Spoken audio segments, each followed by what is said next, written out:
Welcome to BD Text Guide PH.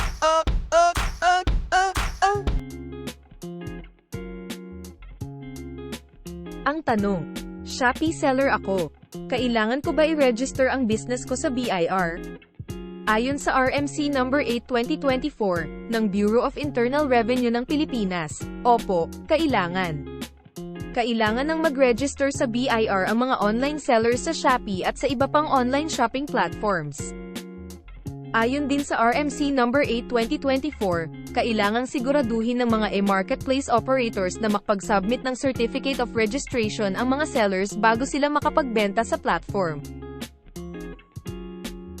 Makikita sa mismong Seller Education Hub ng Shopee ang announcement na kailangang nakarehistro na sa BIR ang lahat ng local online sellers pagdating ng April 14, 2024. Nakalagay na kung gusto mo makapagbenta sa Shopee, kailangang magpasa ka ng kumpletong business information sa kanila, kabilang na ang BIR 2303 o ang Certificate of Registration.